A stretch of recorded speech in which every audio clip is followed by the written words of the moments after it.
Hi, Hello!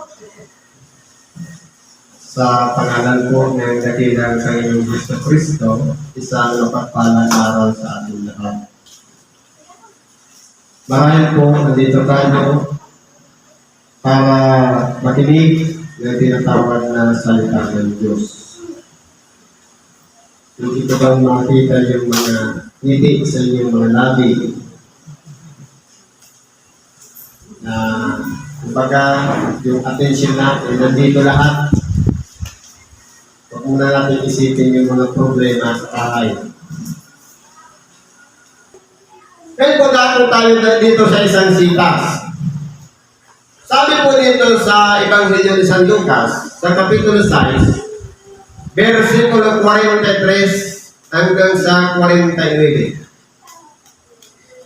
Sapagkat walang mabuting punong kahoy na nagbubunga ng masama, at wala rin namang masamang punong kahoy na nagbubunga ng mabuti. Maganda pong pakinggan. Ngayon, sino ba ang tinatawag na punong kahoy? Lahat tayo, dati, walang alam o tinatawag na mangmang. Nung dagdan tayo ng salita ng Diyos, ito na yung butil na itinanim sa ating katawang laman. Na ang katawang ito ay lupa, galing sa lupa. Ngayon, nagkaroon ng ugat, nanampalataya. At pagkatapos doon, umusbong yung ating pananampalataya. Ibig kong sabihin, yung mga bunga nito, bawat isa sa atin may kanya-kanyang gawa. Ngayon, dito na makikilala ang punong kahoy, kung ang punong kahoy mabuti o masama, depende sa kanyang mga gawa. Kung halimbawa, ang gawa natin mapanglamang sa kapwa, yun ang punong kahoy, mapanglamang. Kung ang gawa natin mahabagin sa kapwa, mahabagin na puno yan. Kung tayo'y mapanglait sa kapwa, mapanglait na puno yan. Ngayon, i-distinguish muna sa doon yung mga mabubuting kahoy o punong kahoy at mga masasamang punong kahoy. Dahil ang mabubuti, hindi ibig sabihin na tayo lang ang kikilala sa ating sarili. Sapagkat ang makakakita ng bunga natin, hindi tayo mismo, kundi yung nasa paligid natin. Dahil kung tayo magsasabi, mabuti yung bunga ginawa ko. Ang tanong, nakita ba talaga ng ating kapwa yung mabuting bunga? Kasi kung tayo magsasabi, mabuti yung bunga natin, ang mangyayari yan, nagtataas tayo ng ating sarili. Hindi pwede yun. Kinakailangan yung kapwa natin ang makakita ng bunga na yan. Kung yan ba ay mabuti o masama. Yan, siyempre, kung mabuti yung bunga, sabi nga, ang masarap na bunga palagi pinag-uumpukan ng tao dahil gusto nilang matikman yun. Kaya ngayon, kung maganda yung bunga ng isang tao, lapitin niya ng mga tao. Siyempre, yung masama, alam ng masama, iba't lalapitan mo pa, di mapahama ka pa. Kaya po dito, sa sitas na ito, maganda po itong tingnan. Maganda po nating aralin. Saan ba tayo panig? Kahit sabihin natin, nasa panig tayo ng mabuti, pero ang ginagawa natin, nasa panig ng masama. Hindi naman pwedeng sabihin, tayo lang yung magsasalita na mabuti ako. Kundi dapat, hindi lang ikaw, nakikita rin ng kapwa, yung kabutihan na yan na ipinapakita natin sa ating kapwa. Tayo pong lahat ay punong kahoy. Kung titingnan natin, halimbawa, puno ako ng santol, ikaw naman bayabas. Wala akong pakialam sa bunga ng bayabas. Kundi, ang pakikialaman ko, yung bunga ko, yung sarili kong mga gawa, kung yun ba ay nakalulugod sa Panginoon, ang mga tao ba ay nagpupuri dahil doon sa mga gawa na yun? Kaya kung titingnan po natin, dito sa sitas na ito, lahat tayo ay mga puno. Lahat na umusbong ang pananampalataya, nagkaugat, tumibay na, nanatili na sa kanyang kinalalagyan, meron na po yan mga mabubuting bunga at meron din yan masasamang bunga. Paano natin makikilala yan? Pagpatuloy natin. Sapagkat bawat punong kahoy ay nakikilala sa kanyang sariling bunga. Sapagkat ang mga tao ay di magkakapaputi ng mga igos sa mga dawag at di makapagpuputi ng ubas sa mga tinikan. Ibig kong sabihin dito, hindi mo pwedeng i-divert yung gawa na kung masama talaga yung bunga, hindi mo pwedeng paputiin yung palinisin yung para lang mabago. Dahil masama talaga ang bunga. Hindi rin pwedeng sabihin na mabuti yung bunga, pasasamain natin. Kung masama, ay masama talaga. Kung mabuti, ay mabuti talaga ang bunga. Ibig sabihin, sumasanayon yun sa ating pagkatao. Bakit po? Ang mabuting tao ay kumukuha ng kagalingan sa mabubuting kayamanan sa kanyang puso. Ibig sabihin po pala, kung ano ang laman ng ating puso, yun po ang nagtutulak para gumawa tayo ng bunga. Ngayon, kung punong-puno ng kasamaan ng ating puso, ang ating bunga naman ay masasamang bunga. Paninira, pagkutya, panlilibak, kung ano-ano pang mga bagay.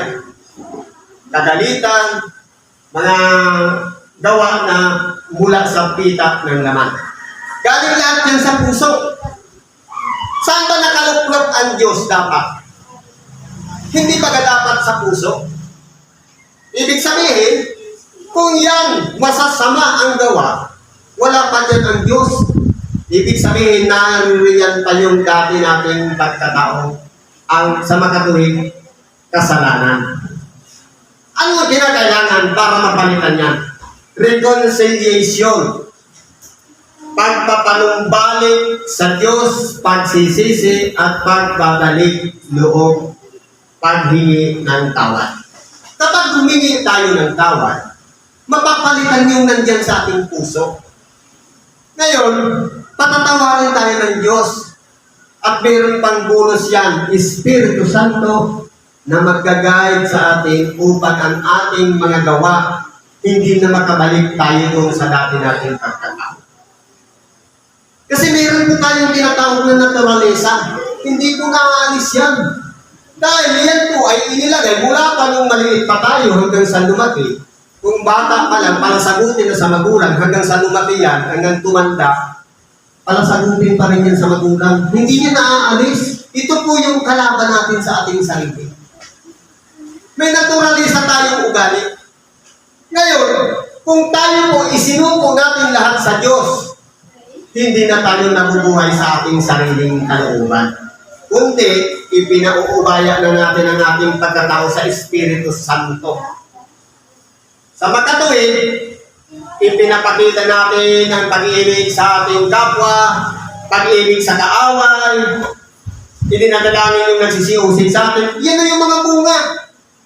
Ibig sabihin, pantay na tayo tumingin sa kapwa. Wala nang kalaban, walang kaaway, kundi lahat ng yan, kung tayo gumagawa ng mabuti, dapat ang naisin natin, sila rin ay mapabuti. Hindi tayo lang. Dahil po dito, ang isang tao na mabuti, ang mabuting tao ay kumukuha ng kagalingan sa mabubuting kayamanan ng puso. Kung mabuti yung bunga, mabuti yung ating ginagawa, ibig sabihin, mabuti yung ating kalooban, yung ating puso. Gumagawa siya ng kabutihan. Dahil doon mismo nanggagaling yung ating mga mabubuting gawa sa ating mga puso. At ang masamang tao ay kumukuha ng kayamanan sa kasamaan ng masamang kayamanan. Ibig sabihin, kumukuha din sa kayamanan ng kanyang puso na walang iba. Ito po yung pagmamalaki, pagmamapuri, kataasan, katanyagan, lahat ng yan ay kita ng laman. Yun po yung magpapahamak sa atin. Iyon na po yung sinasabi kong naturalisa. Kaya po kung titingnan natin, huwag nating sasabihin, mabuti akong tao. Tanungin natin ang ating kapwa. Sila po ang gawin nating salamin sa ating pagkabuhay. Hindi ba kapag tinitingnan natin ang ating sarili, kung tayo'y ayos na ba ang buhok natin, tumitingin tayo sa salamin. Yung ating kapwa ang gawin nating salamin. Ano yung sinasabi ng ating kapwa sa ating sarili? Upang sa ganun, kung meron man mga problema na hindi na kailangan pang ayusin, matanong na natin sila habang may panahon pa, kinakailangan mawala na yung masamang pagtingin sa atin ng ating kapwa. Yun po yung importante. Dahil kung masamang kalaman naroon sa ating puso, hindi talaga matitigil yung paggawa ng masama. Pero kung mabuting puso ang naroon sa ating kalooban, mabubuting gawa naman ang magiging bunga. Kaya kung titingnan po natin, ibig po pala sabihin, bawat isa sa ating mga tao ay lumalarawan sa isang puno.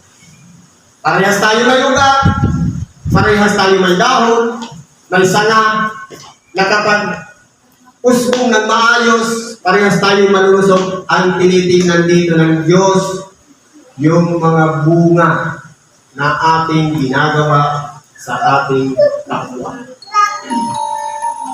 Kaya kung titingnan po natin, merong sinabi dito, sapagkat sa kasaganaan ng puso ay nagsasalita ang kanyang bibig. Ngayon, kung ang naririyan sa ating puso, pag-ibig, mawawala din yung kataasan. Mawawala din yung kagalitan. Mawawala din yung puot. O pagiging makasarili. Mapag-imbot, o kung ano-ano pa man mga masasama. Dahil, kung papaliwanag natin sa ibang termino ng Tagalog, kung anong upang bibig, siyang laman ng bibig. Sa kasaganaan ng kanyang puso ay nagsasalita ang kanyang bibig.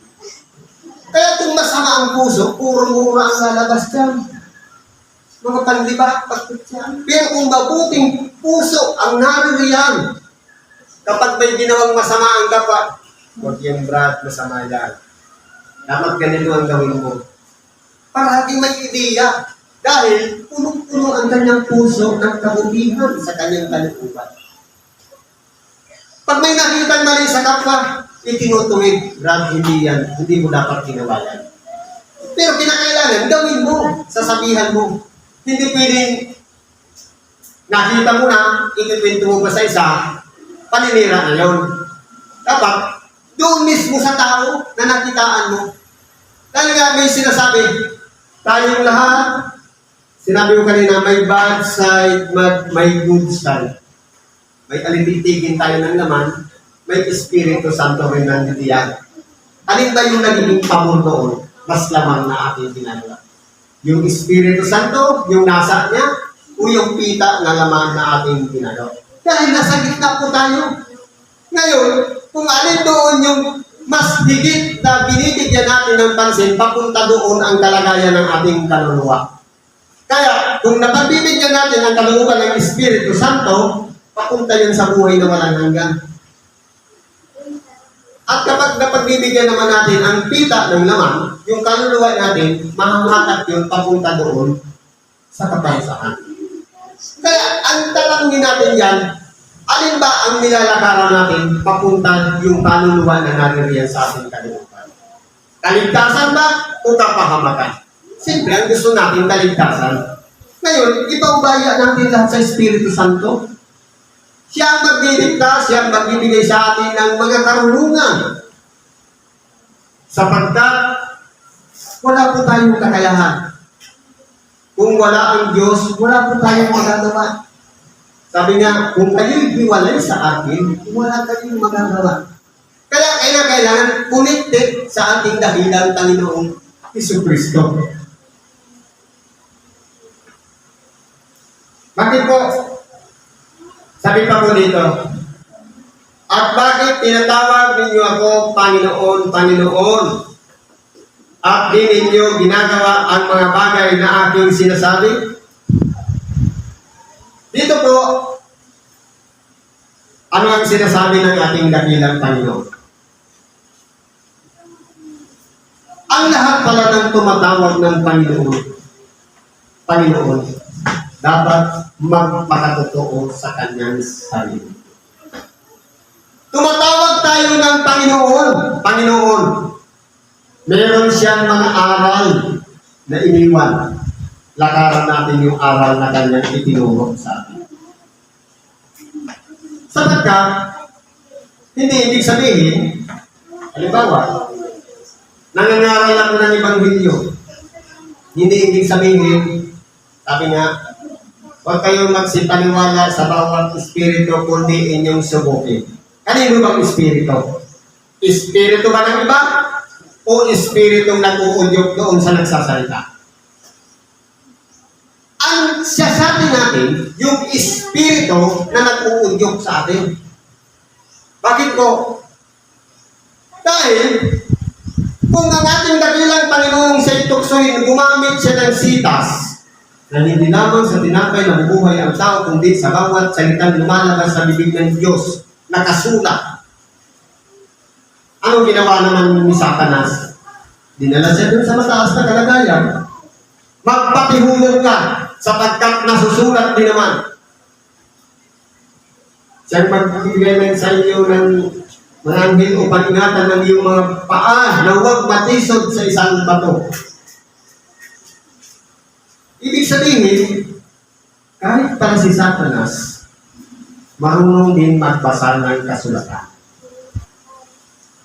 Kaya, yun ang susuriin natin. Hindi pwede sabihin natin, marunong na tayo mangaral ng Ebanghelyo sa Diyos na. Hindi po. Depende pa rin sa gawa. Dahil, yun po yung pagkakakilanlan. Kung bayabas ang puno, dapat ang bunga niyan bayabas din. Hindi pwedeng ibang prutas ang maging bunga niya. Kaya kinakailangan maunawaan ng bawat isa sa atin na lahat po tayo tumatawag ng Panginoon. Parang may hinanakit. Tinatawag ninyo kung Panginoon. Hindi nyo naman ginagawa ang mga bagay na aking sinasabi. Nakikita po yun ng ating dakilang Panginoon. Kaya ang dapat natin gawin? Mag-reconcile, humingi ng tawad, sumunod sa kanyang kalooban. Yun po yung pinaka-importante. Yung mga aral o kanyang mga iniutos na iniwan niya sa atin na siya natin dapat nalakaran. Sa totoong pamumuhay po kasi, mga kapatid, nadadaig po tayo ng kasamahan. Yan po ang katotohanan niya. Dahil, pagka minsan, oras ng Ebanghelyo, wala naman sa loob. Paano natin nalalaman na nakasuko yung ating kalooban sa Diyos? Dahil, ang Ebanghelyo po ay napakahalaga sa bawat isa sa atin. Ito yung pagkain. Dito tayo kumukuha ng lakas ng mga ideya na para magamit natin sa ating pang-araw-araw na pamumuhay. Yung salita ng Diyos. At ito rin ang naglilinis ng ating maruming puso. Sabi niya, sa pamamagitan ng salitang aking sinalita, kayo ay malilinis na. Ibig sabihin, nililinisan pala ng salita ng Diyos ang ating buong pagkatao. Kaya po, kinakailangan ang pagsunod. Kung wala ka sa loob ng templo, ibig sabihin niya, hindi ka nagpapasakot sa tinatawag na salita ng Diyos. Diyos sa kanyang salita yun, hindi sa tao.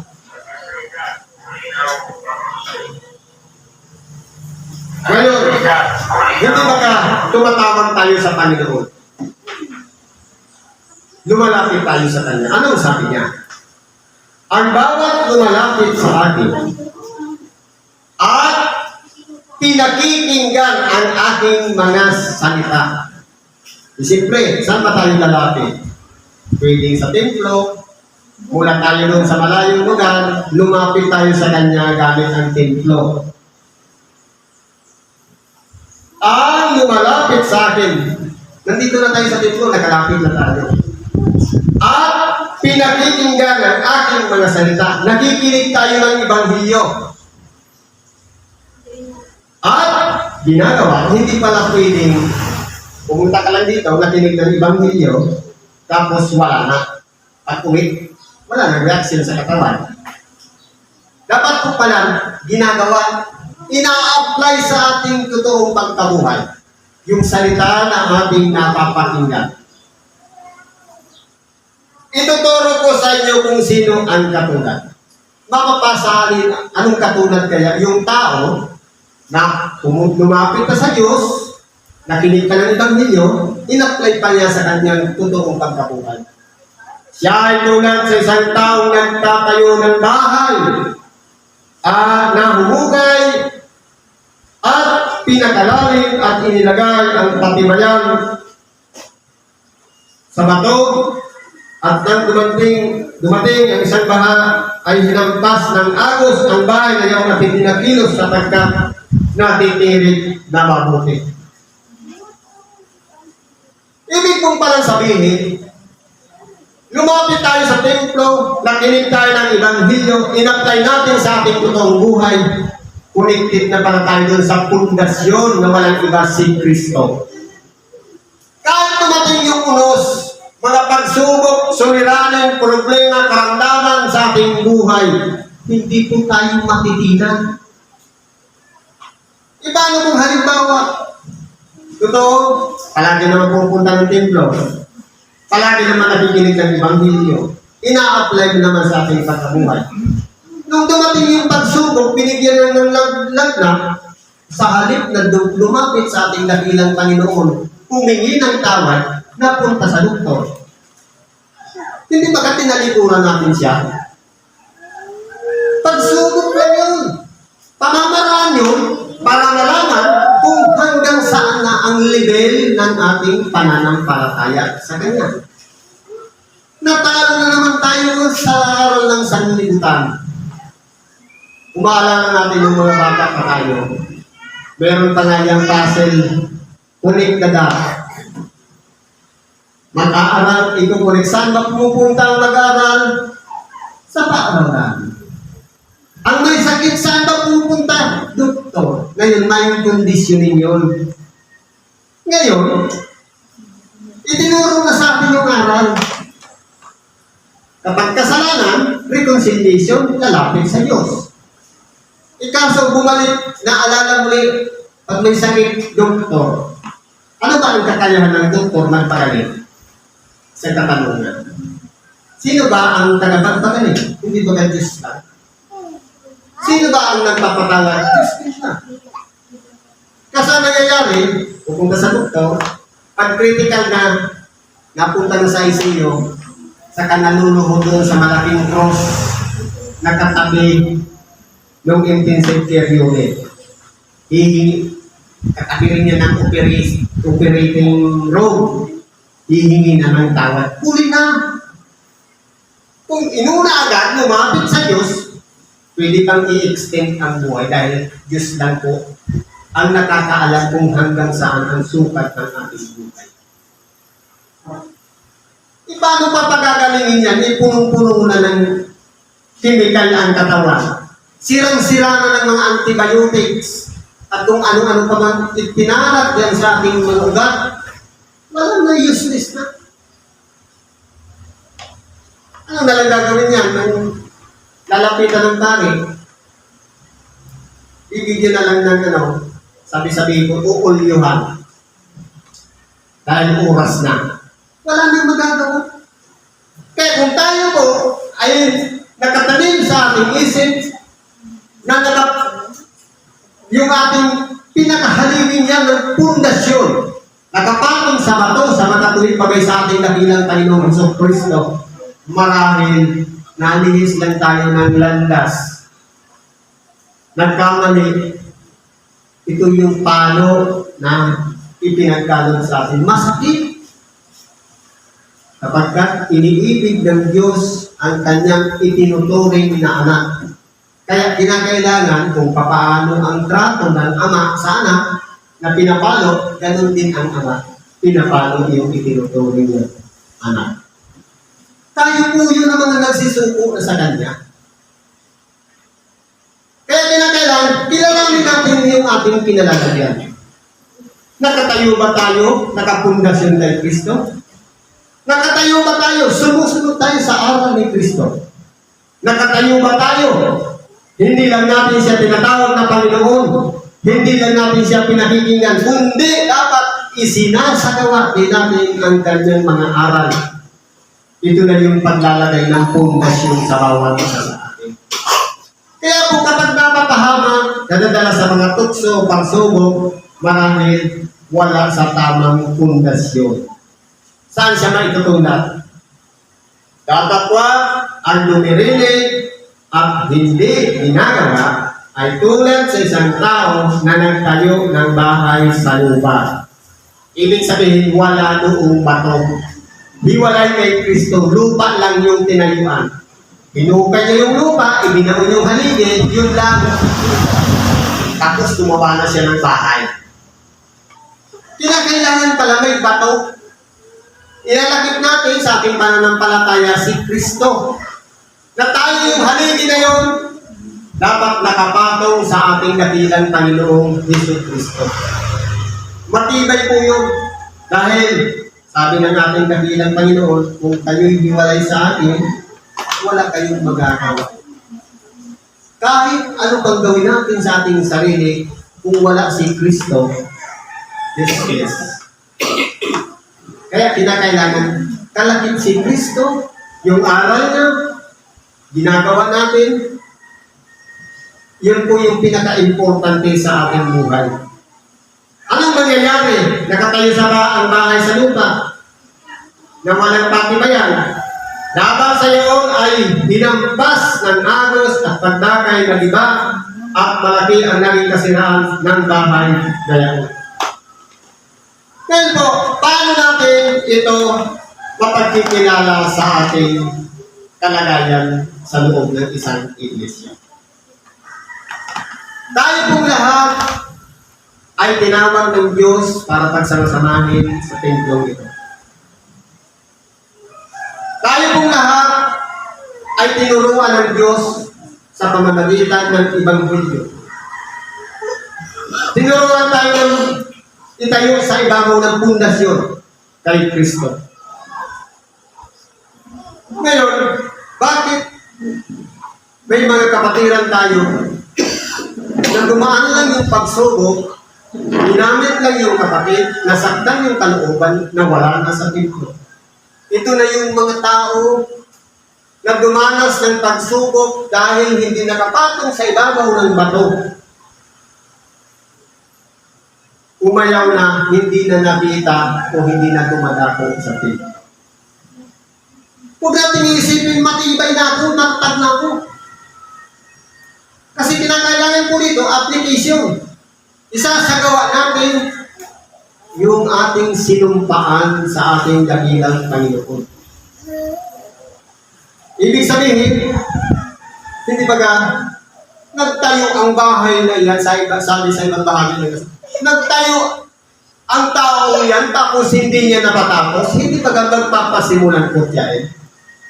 Kaya kinakailangan, mula nung makilala natin si Kristo, maunawaan natin ang kanyang aral, nag-establish tayo ng isang haligi, isang bahay, isang pundasyon na katayo doon sa ibabaw noon kay Kristo.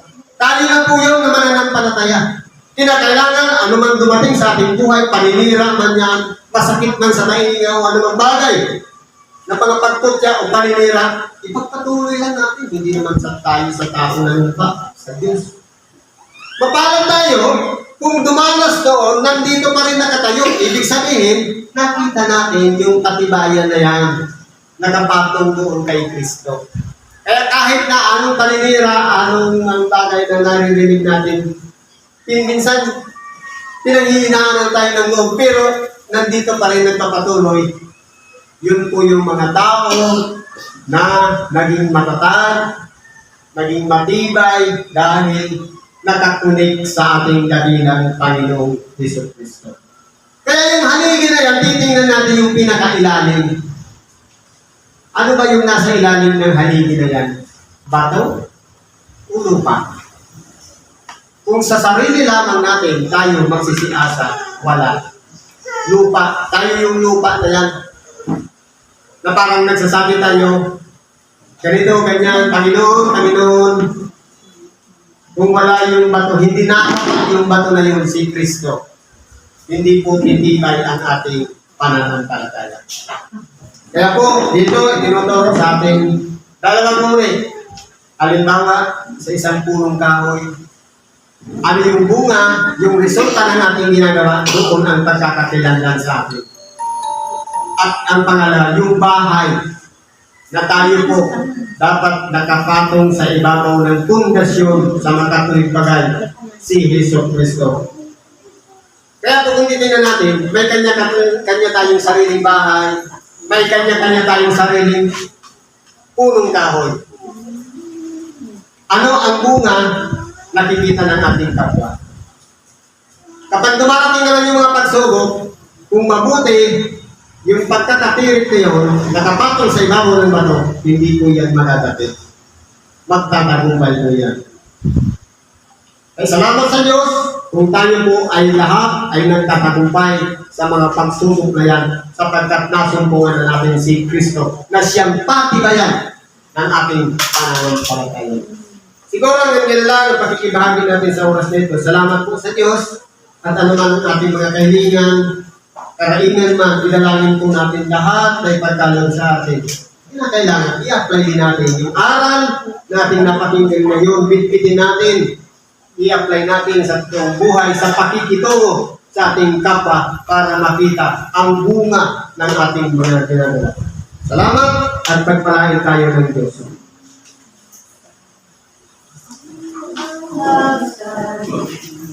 Yeah.